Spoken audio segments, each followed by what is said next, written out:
Hello, welcome to the EagleSix Airsoft testing video. Today we're going to be testing this TM AA12. So this has got in it Prometheus M90 spring, the flat hop arms, and 3 Prometheus purple hop rubbers.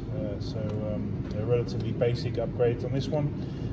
Just basically give it try and give it a bit more FPS, so that obviously CQB and obviously distance, people pull their heads a bit more, so they're quite low FPS out of the box on these. We got up to about 259 on 0.28s, so it's not near the limit, right up there, but it's certainly more than what it would have been without the spring that's in there. And that's it in terms of upgrades. So we're just going to demonstrate it working before we send it out. Fire the mag.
As you can see there, it's got a really nice spread at sort of 14 meters and fires a huge amount of BBs. Really interesting guns. So, right, well, we hope you enjoy it. As you can see, it's all working. Any problems, let us know, but hopefully everything's good for you. Thank you.